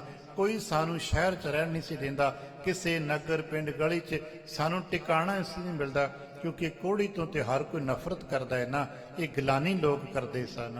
ਅੰਠ ਹੈ ਨਾਕ ਸੋ ਦੂਰ ਬਖਾਨ, ਕਿਤੇ ਮੈਂ ਲੰਘਦੀ ਹੋਵਾਂ ਤੇ ਲੋਕ ਨੱਕ ਮੂੰਹ ਵੱਟਦੇ ਸਨ ਤੇ ਕਹਿੰਦੇ ਸਨ ਪਰੇ ਰਹਿ, ਪਰੇ ਰਹਿ, ਦੂਰ ਦੂਰ ਕਰ ਦਿੰਦੇ ਸਨ। ਮੈਨੂੰ ਨਗਰਾਂ ਤੋਂ ਦੂਰ ਹੀ ਰਹਿਣਾ ਪੈਂਦਾ ਸੀ। ਤੁਮਰੇ ਚੱਕ ਤੇ ਹੈ ਦਿਸ਼ਪੁਰ, ਆ ਜਿੱਥੇ ਆਪ ਜੀ ਨੇ ਆ ਆਬਾਦੀ ਬਖਸ਼ਿਸ਼ ਕੀਤੀ, ਨਗਰ ਵਸਾਇਆ ਏ। ਇਥੋਂ ਥੋੜਾ ਜਿਹਾ ਹਟਵਾ ਇੱਕ ਪਾਸੇ ਤੇ ਤਹਿ ਬਦਰੀ ਤਰ ਹੈ ਇੱਕ ਖਰ।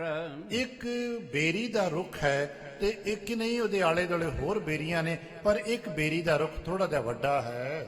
ਕੁਛ ਕਨਮਰ ਥਲ ਨੀਰ ਖਰਿਓ ਹੈ। ਉਸ ਬੇਰੀ ਦੇ ਨੇੜੇ ਹੀ ਇੱਕ ਛੋਟਾ ਜਿਹਾ ਟੋਭਾ ਜਿਹਾ ਹੈ। ਉਸ ਟੋਭੇ ਦੇ ਵਿੱਚ ਥੋੜਾ ਜਿਹਾ ਪਾਣੀ ਹੈ। ਸਿਰ ਤੇ ਕਹਾਂ ਉਤਾਰ ਧਰਿਓ ਹੈ। ਤੇ ਮੈਂ ਅੱਜ ਆਪਣੇ ਪਤੀ ਦੇ ਸੁਖਾਰੇ ਨੂੰ ਉਸ ਬੇਰੀ ਦੇ ਹੇਠਾਂ ਲਾ ਕੇ ਟਿਕਾ ਦਿੱਤਾ, ਰੱਖ ਦਿੱਤਾ। ਪਤੀ ਸਮੇਤ ਖਾਰੀ ਲੇਟ ਕਾਈ। ਤੇ ਮੈਂ ਉੱਥੇ ਪਤੀ ਵਿੱਚ ਸੀ, ਉਹ ਖਾਰੀ ਉਸ ਬੇਰੀ ਦੇ ਹੇਠਾਂ ਟਿਕਾ ਦਿੱਤੀ। ਜਾਚ ਨਿਆਨ ਗ੍ਰਾਮ ਮਹਤਾਈ। ਤੇ ਉਹਨੂੰ ਉੱਥੇ ਟਿਕਾ ਕੇ ਮੈਂ ਨੇੜ ਦੇ ਪਰਲੇ ਪਾਸੇ ਪਿੰਡ ਉੱਥੇ ਭੋਜਨ ਮੰਗਣ ਵਾਸਤੇ ਚਲੀ ਗਈ। ਉੱਤਰ ਦਿਸ਼ਾ ਬਸਤ ਹੈ ਤੁੰਗ। ਤੇ ਉਥੋਂ ਉੱਤਰ ਦਿਸ਼ਾ ਵਾਲੇ ਪਾਸੇ ਤੁੰਗ ਪਿੰਡ ਪੈਂਦਾ ਹੈ। ਮੈਂ ਤੁੰਗ ਨਗਰ ਵਿੱਚ ਭੋਜਨ ਪ੍ਰਸ਼ਾਦਾ ਮੰਗਣ ਚਲੀ ਗਈ। ਤਹਾਂ ਜਾਏ ਮੈਂ ਅਨ ਸੋ ਮੰਗ। ਉੱਥੇ ਘਰੋਂ ਘਰ ਜਾ ਕੇ ਮੈਂ ਕੁਝ ਅੰਨ ਪ੍ਰਸ਼ਾਦਾ ਮੰਗਿਆ। ਬੀਤੇ ਜਾਮ ਜੁਗ ਚੱਲ ਕਰ ਆਈ। ਇੰਜ ਮੈਨੂੰ ਪਿੰਡ ਚੋਂ ਮੰਗਦਿਆਂ ਆਉਂਦਿਆਂ ਜਾਂਦਿਆਂ 2 ਪਹਿਰ ਦਾ ਸਮਾਂ ਲੱਗ ਗਿਆ। ਮੈਂ ਸਵੇਰ ਦੇ ਪਹਿਰ ਨੂੰ ਬਿਠਾ ਕੇ ਗਈ ਤੇ ਦੂਸਰੇ 2 ਪਹਿਰ ਮੇਰਾ ਸਮਾਂ ਗੁਜ਼ਰਿਆ। ਢਲਦੇ ਪਹਿਰ ਮੈਂ ਇੱਥੇ ਪਹੁੰਚੀ ਹਾਂ। ਪਤੇ ਪਿੰਗਲ ਨਹਿ ਪਿਖਿਓ ਤਥਾਈ। ਪਰ ਆਉਂਦਿਆਂ ਮੇਰੇ ਵਾਸਤੇ ਬੜਾ ਆਸ਼ਚਰਜ ਹੋਇਆ। ਮੈਂ ਜਿੱਥੇ ਆਪਣਾ ਪਿੰਗਲਾ ਪਤੀ ਬਿਠਾ ਗਈ ਸਾਂ, ਉੱਥੇ ਮੈਨੂੰ ਆ ਮੇਰਾ ਪਿੰਗਲਾ ਪਤੀ ਨਜ਼ਰ ਨਹੀਂ ਆਇਆ। ਬਿਨਾ ਕੁਸ਼ਟ ਕਰ ਪਗ ਯੁੱਤ ਸਾਰਿਓ। ਪਰ ਉੱਥੇ ਉਹ ਤੇ ਕੋਸ਼ਟ ਦੇ ਸਦਕੇ ਉਹਦੇ ਹੱਥ ਪੈਰ ਨਹੀਂ ਸਨ।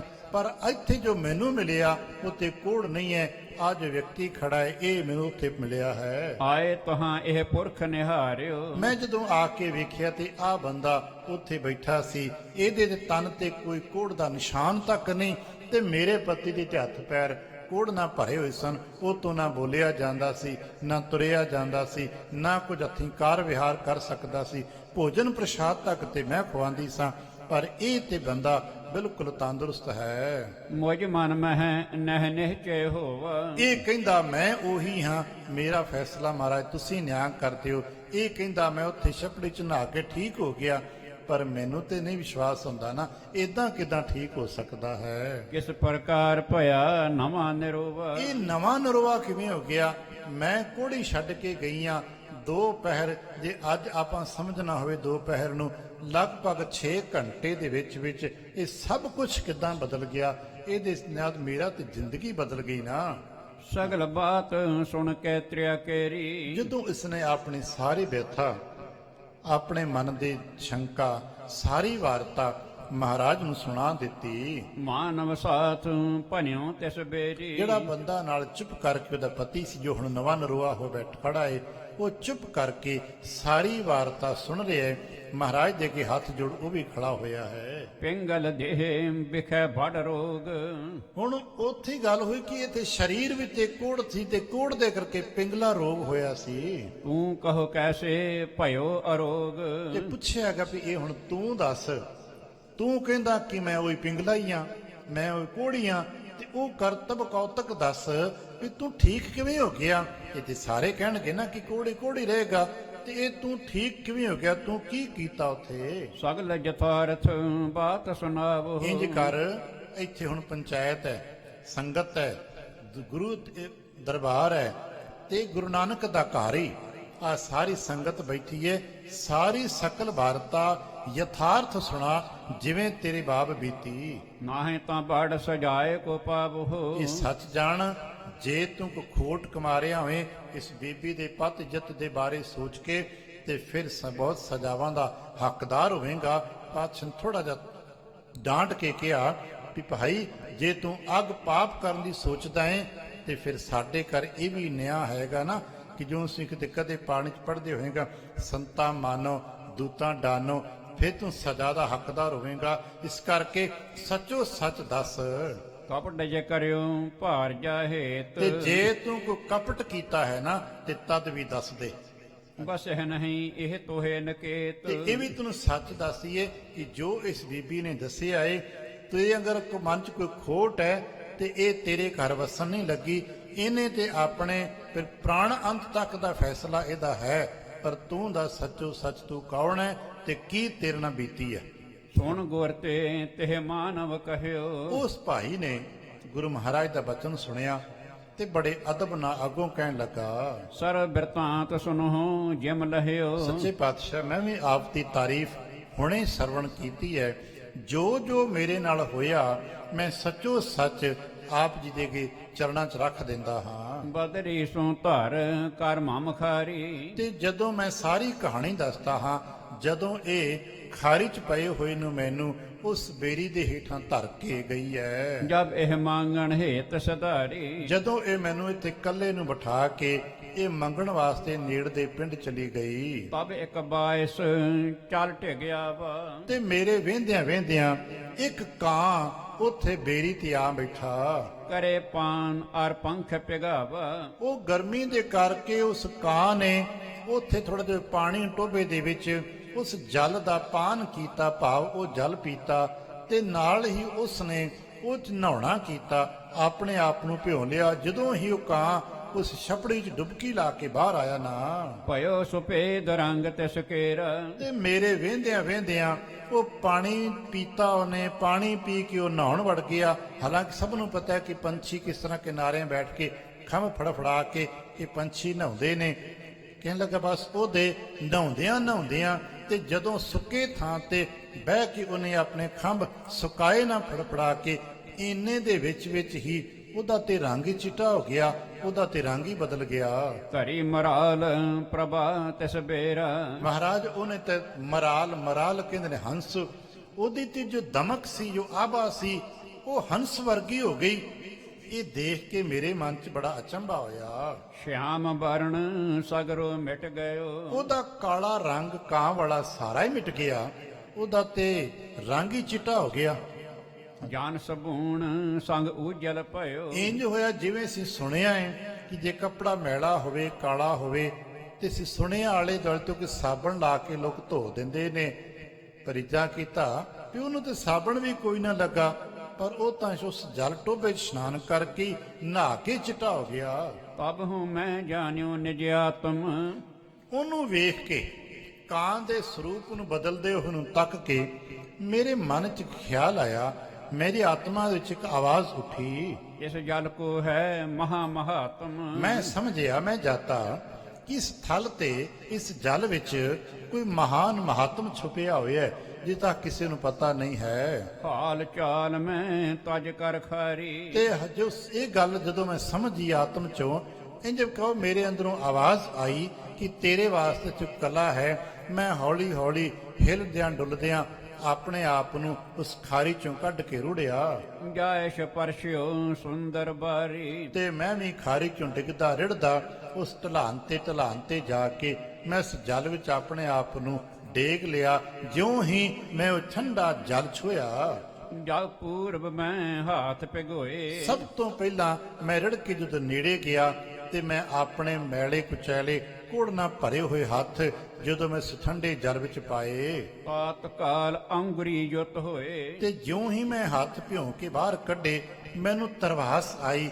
ਮੇਰੇ ਅੰਦਰ ਜੋ ਸਾੜ ਪੈਂਦਾ ਸੀ ਉਹ ਮਿਟ ਗਿਆ। ਮੇਰੀਆਂ ਉਂਗਲਾਂ ਜੋ ਕੁੜ ਨਾਲ ਗਲੀਆਂ ਪਈਆਂ ਸਨ, ਉਹ ਭਿੱਜਦੇ ਨਾਲ ਜਿਉਂ-ਜਿਉਂ ਸੁੱਕੀਆਂ, ਦੇਖਿਆ ਮੇਰੀਆਂ ਉਂਗਲਾਂ, ਮੇਰੇ ਹੱਥ ਠੀਕ ਹੋ ਰਹੇ ਨੇ। ਸਾਰੋ ਪਰਿਓ ਵਿੱਚ ਮੈਂ ਜਾਈ। ਤੇ ਜਦੋਂ ਮੈਂ ਵੇਖਿਆ ਕਿ ਮੇਰੇ ਹੱਥਾਂ ਦਾ, ਉਂਗਲੀਆਂ ਦਾ ਕੋੜ ਮਿਟ ਰਹੀ ਹੈ, ਜਲ ਦੇ ਸਪਰਸ਼ ਨਾਲ ਮੇਰੀਆਂ ਉਂਗਲਾਂ ਠੀਕ ਹੋ ਰਹੀਆਂ ਨੇ, ਤੇ ਮੈਂ ਤੇ ਸਾਰਾ ਦਾ ਸਾਰਾ ਹੀ ਉਲਟ ਕੇ ਜਾ ਡਿੱਗਾ। ਅਸ ਕਾਇਆ ਆਪਣੀ ਦ੍ਰਿਸ਼ਟਾਈ। ਤੇ ਮਹਾਰਾਜ ਜਦੋਂ ਮੈਂ ਪਾਣੀ 'ਚ ਡੁਬਕੀ ਲਾ ਲਈ ਨਾ, ਉਸ ਜਲ ਵਿੱਚ ਮੈਂ ਡੁੱਬੀ ਗਿਆ, ਤੇ ਹੌਲੀ ਹੌਲੀ ਮੈਂ ਜਿਉਂ ਬਾਹਰ ਆਇਆ, ਮੈਂ ਸਾਰਾ ਆਪਣਾ ਇਸ਼ਨਾਨ ਕੀਤਾ, ਤੇ ਜਿਉਂ-ਜਿਉਂ ਮੈਂ ਉਹ ਚਿੱਕੜ ਪਾਣੀ ਮਲ-ਮਲ ਕੇ ਨਹਾਤਾ, ਤੇ ਆਹ ਮਹਾਰਾਜ ਤੁਸੀਂ ਦੇਖ ਰਹੇ ਹੋ ਮੇਰਾ ਤਨ ਨਰੋਆ ਹੋ ਗਿਆ। ਨਿਜ ਤਿਆ ਕੋ ਕਹਿ ਰਿਓ ਬਥੇਰਾ। ਮੈਂ ਬਥੇਰਾ ਹੱਥ ਜੋੜ ਕੇ ਕਹਿ ਰਿਹਾ ਬੀਬੀ ਨੂੰ ਕਿ ਭਾਈ ਮੈਂ ਉਹੀ ਹਾਂ, ਕੋੜੀ ਹੀ ਹਾਂ, ਪਰ ਇਸ ਜਲ ਦੀ ਮਹਿਮਾ, ਇਸ ਥਾਂ ਦੀ ਮਹਿਮਾ, ਤੇਰੀ ਭਗਤੀ ਦਾ ਫਲ ਇਹ ਪ੍ਰਾਪਤ ਹੋਇਆ ਕਿ ਉੱਥੇ ਇਸ਼ਨਾਨ ਕਰਨ ਦੇ ਨਾਲ ਮੈਂ ਤੰਦਰੁਸਤ ਹੋ ਗਿਆ, ਮੈਂ ਨਵਾਂ ਨਰੋਆ ਹੋ ਗਿਆ ਹਾਂ। ਮਾਨਿਓ ਬਾਕ ਨਹੀਂ ਕੋ ਮੇਰਾ। ਪਰ ਇਹਨੇ ਮੇਰੀ ਇੱਕ ਨਹੀਂ ਮੰਨੀ, ਇਹ ਝਗੜਾ ਕਰਦੀ ਪਈ ਹੈ। ਕਹਿਣ ਲੱਗੀ ਸ਼੍ਰੀ ਗੁਰ ਇਸ ਕਾਲ। ਤੇ ਇਹਨਾਂ ਦੇ ਕਹਿਣ ਤੇ ਇਹਦਾ ਵੀ ਕਹਿਣਾ ਤੇ ਸੰਗਤ ਦਾ ਵੀ ਕਹਿਣਾ ਕਿ ਇਹਦਾ ਫੈਸਲਾ ਗੁਰਦੇਵ ਕਰਨਗੇ। ਤੇ ਮਹਾਰਾਜ ਇਹ ਫੈਸਲਾ ਹੁਣ ਤੁਹਾਡੇ ਅੱਗੇ ਆ ਗਿਆ ਹੈ। ਸਭ ਗਿਆਤਾ ਤਿਨ ਹਿਰਦੈ ਵਿਸਾਲ। ਕਿਉਂਕਿ ਸਭ ਨੂੰ ਪਤਾ ਹੈ ਕਿ ਗੁਰੂ ਪਾਤਸ਼ਾਹ ਸਰਬੱਗ ਹੁੰਦੇ ਨੇ, ਗੁਰੂ ਸਮਰੱਥ ਹੁੰਦੇ ਨੇ, ਤੇ ਸਾਰਾ ਕੁਝ ਸਾਡਾ ਅਗਲਾ ਪਿਛਲਾ, ਸਾਡਾ ਭੂਤ ਕਾਲ, ਸਾਡਾ ਵਰਤਮਾਨ, ਸਾਡਾ ਭਵਿੱਖ ਗੁਰੂ ਸਾਹਿਬ ਤੇ ਆਪ ਤੇ ਅੰਤਰ ਕੀ ਜਾਣਤ ਹੋ ਨਾ, ਸਭ ਜਾਣਦੇ ਹੋ। ਅੰਤਰ ਜਾਮੀ ਸਭ ਕੀ ਜਾਣ ਹੈ। ਕਿਉਂਕਿ ਗੁਰੂ ਅੰਤਰ ਜਾਮੀ ਨੇ। ਅਸੀਂ ਰੋਜ਼ ਪੜ੍ਹਦੇ ਹਾਂ ਨਾ, ਘਟ ਘਟ ਕੇ ਅੰਤਰ ਕੀ ਜਾਣਤ, ਭਲੇ ਬੁਰੇ ਕੀ ਪੀਰ ਪਛਾਨਤ। ਮਹਾਰਾਜ ਤੁਸੀਂ ਤੇ ਅੰਤਰ ਜਾਮੀ ਹੋ। ਸਾਡੀ ਸਾਰੀ ਵਾਰਤਾ ਤੁਹਾਨੂੰ ਤੇ ਪਤਾ ਹੈ, ਬਸ ਇੰਨੀ ਕੁ ਵਾਰਤਾ ਹੋਈ ਏ, ਹੋਰ ਮੇਰਾ ਕੋਈ ਦੋਸ਼ ਨਹੀਂ ਜੇ। ਮੈਂ ਉਹੀ ਕੋੜੀ ਆ ਜੋ ਕੁੜ ਨਾ ਭਰਿਆ ਸੀ, ਪਰ ਉਥੋਂ ਦੇ ਜਲ ਦੇ ਇਸ਼ਨਾਨ ਸਦਕੇ ਨਵਾਂ ਨਰੋਆ ਹਾਂ। ਬਾਕ ਬਖਾਨ ਹੈ ਸੋ ਹਮ ਮਨ ਹੈ। ਤੇ ਅਸੀਂ ਦੋਵਾਂ ਨੇ ਇਹ ਸੰਗਤ ਵਿੱਚ ਉੱਥੇ ਵਿਚਾਰ ਆਈ ਸੀ, ਜੋ ਆਪ ਜੀ ਬਚਨ ਕਰੋਗੇ ਅਸੀਂ ਸੱਤ ਕਰਕੇ ਮੰਨਾਂਗੇ। ਮੋਹਿ ਭਾਰ ਜਾ ਝਗਰਤ ਆਈ। ਮੈਂ ਤੇ ਆ ਮੇਰੀ ਘਰਵਾਲੀ ਅਸੀਂ ਝਗੜਦੇ ਹੀ ਤੁਹਾਡੇ ਤੱਕ ਪਹੁੰਚੇ ਹਾਂ। ਮਹਾਰਾਜ ਹੁਣ ਸਾਡਾ ਤੁਸੀਂ ਕਿਰਪਾ ਕਰ ਦਿਓ। ਜਾਂ ਕੋ ਦੀਜ ਹੈ ਸਾਚ ਜਨਾਈ। ਤੇ ਮਹਾਰਾਜ ਆਪ ਨੂੰ ਸੱਚ ਪਤਾ ਹੈ, ਤੇ ਮੈਂ ਸੱਚੋ ਸੱਚ ਆਪ ਜੀ ਦੇ ਚਰਨਾਂ 'ਚ ਰੱਖ ਦਿੱਤਾ ਹੈ। ਇਹ ਤੋਂ ਵੱਧ ਹੋਰ ਮੇਰੇ ਨਾਲ ਕੁਝ ਨਹੀਂ ਬੀਤੀ। ਬਸ ਉਸ ਜਲ ਦਾ ਇਸ਼ਨਾਨ ਹੋਇਆ ਤੇ ਮੈਂ ਠੀਕ ਹੋ ਗਿਆ। ਮੈਂ ਕੋਈ ਪਾਪ ਨਹੀਂ ਕੀਤਾ, ਬਲਕਿ ਮੈਨੂੰ ਤੇ ਕਿਸੇ ਪੁੰਨ ਦਾ ਫਲ ਮਿਲੇ ਕਿ ਮੈਂ ਤੰਦਰੁਸਤੀ ਨੂੰ ਪ੍ਰਾਪਤ ਹੋ ਗਿਆ। ਕਿਰਪਾ ਕਰਕੇ ਇਹ ਸੱਚਾਈ ਹੁਣ ਤੁਸੀਂ ਸਮਝਾ ਦਿਓ। ਬਹੁ ਨਰ ਮਿਲੇ ਸਗਲ ਨੇ ਕਹਿਓ। ਹਾਂ, ਆ ਸਾਰੇ ਜਿਹੜੇ ਸੰਗਤ ਦੇ ਜੀ ਸਾਨੂੰ ਨਾਲ ਲੈ ਕੇ ਆਏ ਨੇ, ਇਹਨਾਂ ਸਾਰਿਆਂ ਇਹੀ ਬਚਨ ਕੀਤਾ ਸੀ। ਰਾਵਰ ਕੋਏ ਸਰਬੱਗ ਸਭ ਲਹਿਓ। ਤੇ ਸਾਰੇ ਇਹੀ ਜਾਣਦੇ ਨੇ, ਸਾਰੇ ਇੱਕੋ ਬਚਨ ਕੀਤਾ ਕਿ ਮਹਾਰਾਜ ਰਾਵਰ ਕਹੀਏ ਮਾਲਕ ਨੂੰ, ਤੁਸੀਂ ਸਾਡੇ ਸਾਰਿਆਂ ਦੇ ਦਿਲਾਂ ਦੇ ਮਾਲਕ ਹੋ, ਤੇ ਤੁਸੀਂ ਸਾਡੀ ਜਾਣਦੇ ਹੋ, ਸਾਡੇ ਤੇ ਕਿਰਪਾ ਕਰਦੇ ਹੋ। ਇਹੀ ਸਲਾਹ ਇਹਨਾਂ ਵਡੇਰਿਆਂ ਸੰਗਤਾਂ ਨੇ ਸਾਨੂੰ ਦਿੱਤੀ ਹੋਈ ਸੀ। ਸਤਿਗੁਰ ਸਭਾ ਬਿਸਮ ਭਈ ਐਸੇ। ਜਦੋਂ ਉਹਨੇ ਆਪਣੀ ਸਾਰੀ ਵਾਰਤਾ ਦੱਸੀ, ਬੀਬੀ ਨੇ ਆਪਣੀ ਵਾਰਤਾ ਦੱਸ ਦਿੱਤੀ, ਉਸ ਭਾਈ ਨੇ ਆਪਣੀ ਵਾਰਤਾ ਦੱਸ ਦਿੱਤੀ। ਹੁਣ ਦੋਨਾਂ ਆਪਣੀ ਆਪਣੀ ਵਾਰਤਾ ਮਹਾਰਾਜ ਨੂੰ ਸੁਣਾਈ, ਤੇ ਮਹਾਰਾਜ ਦੇ ਆਲੇ ਦੁਆਲੇ ਜਿਵੇਂ ਅਸੀਂ ਬੈਠੇ ਸੁਣਦੇ ਪਏ ਆ। ਸੰਜੇ ਖੱਬੇ ਸੰਗਤ ਬੈਠੀ, ਸੰਗਤ ਹੈਰਾਨ ਵੀ ਇਹ ਕੀ ਹੋ ਗਿਆ, ਕਿਉਂਕਿ ਤੇ ਬੜਾ ਵੱਡਾ ਕੌਤਕ ਹੋ ਗਿਆ। ਸਾਰੀ ਵਿਸਮਿਤ ਹੈ, ਜਿਹਨੂੰ ਆਪਾਂ ਹੈਰਾਨ ਕਹਿੰਦੇ ਹਾਂ।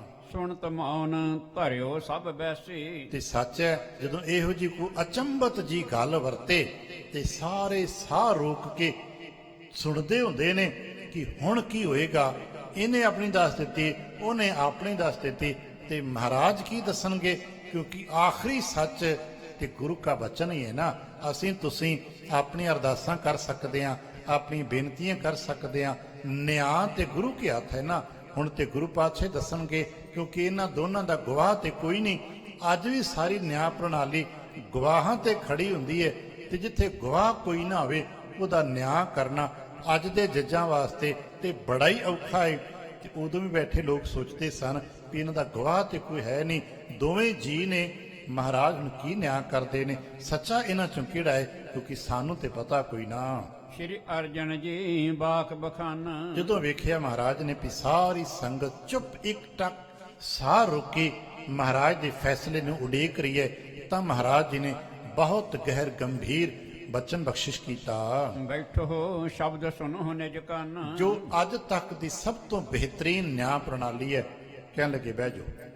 ਮਹਾਰਾਜ ਨੇ ਸੁਣ ਲਿਆ, ਅਰਦਾਸ ਤੁਹਾਡੀ ਪਹੁੰਚ ਗਈ ਹੈ, ਜੋ ਆਪਾਂ ਆਪਾਂ ਲਫ਼ਜ਼ ਕਹਿ ਸਕੀਏ, ਅਰਦਾਸ ਸੁਣੀ ਗਈ ਹੈ। ਹੁਣ ਫੈਸਲਾ ਮਹਾਰਾਜ ਵੱਲੋਂ ਆਣਾ ਹੈ, ਤੇ ਤਦ ਤੱਕ ਕੀ ਕਰੀਏ। ਅੱਜ ਵੀ ਅਸੀਂ ਆਪਣੀ ਅਰਦਾਸ ਕਰਕੇ ਕੀ ਕਰੀਏ, ਆਪਾਂ ਕਦੇ ਕਦੇ ਅਰਦਾਸ ਕਰਦੇ ਹਾਂ, ਤੇ ਤੋਂ ਬਾਅਦ ਕੀ ਕਰੀਏ। ਬਹਿ ਜਾਓ, ਅਰਦਾਸ ਕੀਤੀ ਹੈ, ਸਬਰ ਕਰੋ, ਸੰਤੋਖ ਦੇ ਨਾਲ ਟਿਕਾ ਪ੍ਰਾਪਤ ਕਰੋ। ਤੇ ਮਹਾਰਾਜ ਕਹਿਣ ਲੱਗੇ ਬਹਿ ਜਾਓ ਤੇ ਬੈਠ ਕੇ ਸ਼ਬਦ ਸੁਣੋ। ਕਿ ਅੱਜ ਵੀ ਅਰਦਾਸ ਕਰਕੇ ਜੇ ਸਫਲਤਾ ਦੀ ਯਾਚਨਾ ਕੋਈ ਕਰਦਾ ਹੈ, ਤੇ ਇੱਕੋ ਕਾਰਨ ਬਣਦਾ ਹੈ ਕਿ ਭਾਈ ਅਰਦਾਸ ਕਰਕੇ ਬਹਿ ਜਾ, ਹੁਣ ਕੀਰਤਨ ਸੁਣ, ਹੁਣ ਸ਼ਬਦ ਸੁਣ, ਆਪਣਾ ਚਿੱਤ ਸ਼ਬਦ ਨਾਲ ਲਾ ਲੈ। ਮਹਾਰਾਜ ਕਹਿਣ ਲੱਗੇ ਭਾਈ ਤੁਸੀਂ ਬਹਿ ਜਾਓ ਤੇ ਸ਼ਬਦ ਸੁਣੋ। ਹਮ ਕਹੈ ਕੋ ਘਟੀ ਪਛਾਰੀ। ਅਸੀਂ ਇੱਕ ਘੜੀ ਬਾਅਦ, ਕੁਝ ਸਮੇਂ ਬਾਅਦ ਤੁਹਾਡਾ ਫੈਸਲਾ ਕਰਾਂਗੇ। ਤਦ ਤੱਕ ਤੁਸੀਂ ਬੈਠ ਕੇ, ਇੱਥੇ ਕੀਰਤਨ ਹੁੰਦਾ ਹੈ, ਤੁਸੀਂ ਕੀਰਤਨ ਸੁਣੋ, ਮਨ ਲਾ ਕੇ ਕੀਰਤਨ ਸੁਣੋ।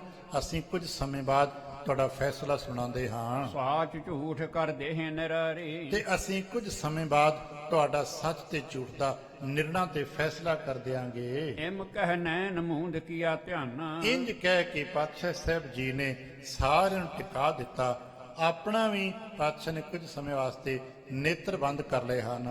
ਮਨ ਠਹਿਰਾਇਓ ਗੁਰੂ ਸੋ ਜਨ ਦਰਅਸਲ ਗੁਰੂ ਪਾਤਸ਼ਾਹ ਸਾਹਿਬ ਜੀ ਨੇ ਸਾਡੇ ਵਰਗੇ ਉੱਥੇ ਜਿੰਨੇ ਸਿੱਖ ਪਿਆਰੇ ਬੈਠੇ ਸਨ, ਉਹ ਜੇ ਅਰਜ਼ੋਈ ਕਰਨ ਵਾਲੇ ਬੈਠੇ ਨੇ, ਸਾਰਿਆਂ ਨੂੰ ਇੱਕ ਜੁਗਤ ਦਿੱਤੀ ਏ ਜੋ ਅੱਜ ਤੱਕ ਸਾਡੇ ਵਾਸਤੇ ਬਣਨੀ ਚਾਹੀਏ। ਗੁਰ ਕਿਰਪਾ ਕਰਨ ਇਹਨਾਂ ਚੋਂ ਜੁਗਤਾਂ ਅਸੀਂ ਪ੍ਰਾਪਤ ਕਰੀਏ ਕਿ ਜਦੋਂ ਵੀ ਅਸੀਂ ਗੁਰੂ ਦਰਬਾਰ ਚ ਆਉਂਦੇ ਹਾਂ, ਆਪਣੀ ਅਰਦਾਸ ਅਸੀਂ ਬੋਲ ਕੇ ਕਰਦੇ ਹਾਂ। ਆ ਮੱਥਾ ਟੇਕਣ ਲੱਗਾ ਹਰ ਜੀ ਆਪਣੀ ਅਰਦਾਸ ਹੀ ਤੇ ਕਰਦਾ ਹੈ। ਠੀਕ ਹੈ, ਸ਼ਬਦ ਆਪਣੇ ਆਪਣੇ ਨੇ, ਜ਼ਰੂਰਤਾਂ ਆਪਣੀਆਂ ਆਪਣੀਆਂ ਨੇ, ਅਵਸਥਾ ਭੇਦ ਮੁਤਾਬਕ ਸਾਡੀਆਂ ਲੋੜਾਂ ਆਪੋ ਆਪਣੀਆਂ ਨੇ, ਪਰ ਇੱਕ ਜੁਗਤ ਪਰਪੱਕ ਹੈ। ਅਰਦਾਸ ਕਰਨ ਤੋਂ ਬਾਅਦ ਵਿੱਚ ਸਾਡੇ ਚ ਬਹੁਤਿਆਂ ਚ ਕਮੀ ਕਿ ਅਸੀਂ ਟਿਕਦੇ ਨਹੀਂ। ਇਧਰੋਂ ਆਏ, ਅਰਦਾਸ ਕੀਤੀ, ਨੱਠ ਗਏ, ਨਹੀਂ ਕਿਤੇ ਗੁਰੂ ਕਿਰਪਾ ਕਰਨ ਸਾਨੂੰ ਸਮਤ ਆਵੇ। ਆਏ, ਆਪਣੀ ਬੇਨਤੀ ਕੀਤੀ, ਗੁਰੂ ਮਹਾਰਾਜ ਦੀ ਪਰਿਕਰਮਾ ਕਰ, ਬੈਠ ਕੁਝ ਪਲ, ਫਿਰ ਬੈਠ ਜਾਈਏ। ਵਰਤ ਰਹੀ ਬਾਣੀ ਦਾ ਕੀਰਤਨ ਹੋ ਰਿਹਾ ਹੈ, ਪਾਠ ਹੋ ਰਿਹਾ ਜਾਂ ਕਥਾ ਹੋ ਰਹੀ ਹੈ, ਆਪਣਾ ਚਿੱਤ ਗੁਰੂ ਸਾਹਿਬ ਦੇ ਚਰਨਾਂ 'ਚ ਜੋੜ ਦਈਏ ਤੇ ਚਿੱਤ ਵਿੱਚ ਆਏ ਹੋਏ ਸ਼ੰਕਿਆਂ, ਵਿਚਾਰਾਂ, ਵਿਕਾਰਾਂ ਨੂੰ ਖਾਲੀ ਕਰਕੇ ਗੁਰੂ ਕਾ ਪ੍ਰਸਾਦ, ਗੁਰੂ ਕੀ ਕਿਰਪਾ ਪ੍ਰਾਪਤ ਕਰਨ ਵਾਸਤੇ ਹਿਰਦੇ ਦੀ ਝੋਲੀ ਅੱਡ ਲਿਆ ਕਰੀਏ। ਮਹਾਰਾਜ ਹੁਣ ਤੁਸੀਂ ਕਿਰਪਾ ਕਰੋ, ਅਸਾਂ ਤਾਂ ਆਪਣੀ ਗੱਲ ਤੁਹਾਨੂੰ ਕਹਿ ਦਿੱਤੀ, ਅਸਾਂ ਤਾਂ ਆਪਣੀ ਅਰਦਾਸ ਤੁਹਾਨੂੰ ਕਰ ਦਿੱਤੀ, ਹੁਣ ਤੁਸੀਂ ਕਿਰਪਾ ਕਰਕੇ ਸਾਡੇ ਤੇ ਬਖਸ਼ਿਸ਼ ਸਾਡੀ ਝੋਲੀ 'ਚ ਪਾ ਦਿਓ। ਜਿਹੜੇ ਟਿਕ ਕੇ ਬਹਿ ਜਾਂਦੇ ਨੇ ਫਿਰ ਉਹਨਾਂ ਨੂੰ ਬਖਸ਼ਿਸ਼ਾਂ ਵੀ ਝੋਲੀ 'ਚ ਪੈ ਜਾਂਦੀਆਂ ਨੇ। ਫਿਰ ਅੱਗੇ ਚੱਲਾਂਗੇ, ਮਹਾਰਾਜ ਨੇ ਕੀ ਬਖਸ਼ਿਸ਼ਾਂ ਸਾਡੀ ਸਿੱਖ ਸੰਗਤਾਂ ਦੀ ਝੋਲੀ 'ਚ ਪਾਈਆਂ ਨੇ, ਉਹਨਾਂ ਨੂੰ ਕੀ ਪ੍ਰਾਪਤ ਹੁੰਦਾ ਹੈ, ਕਿਵੇਂ ਕਿਵੇਂ ਹੌਲੀ ਹੌਲੀ ਸਾਖੀ ਅੱਗੇ ਤੁਰਦੀ ਹੈ। ਤੁਰਦੇ ਚਲੇ ਜਾਵਾਂਗੇ। ਭੁੱਲ ਚੁੱਕ ਦੀ ਖਿਮਾ, ਆਸੀਸ ਅਤੇ ਪਿਆਰ ਦਿੰਦਿਆਂ ਹੋਇਆਂ ਫਤਿਹ ਬੁਲਾਉਣਾ ਤੇ ਨਾਲ ਅਗਲਾ ਜੋ ਪ੍ਰੋਗਰਾਮਸ ਨੇ ਜੰਗ ਸਿੰਘ ਬਾਬਾ ਜੀ ਤੋਂ ਆਪ ਜੀ ਨੇ ਪ੍ਰਾਪਤ ਕਰਨੇ ਹਨ। ਆਸੀਸ, ਪਿਆਰ ਤੇ ਬਖਸ਼ਿਸ਼ ਕਰਦਿਆਂ ਹੋਇਆਂ ਫਤਿਹ ਪ੍ਰਵਾਨ ਕਰਨਾ ਜੀ। ਵਾਹਿਗੁਰੂ ਜੀ ਕਾ ਖਾਲਸਾ, ਵਾਹਿਗੁਰੂ ਜੀ ਕੀ ਫਤਿਹ।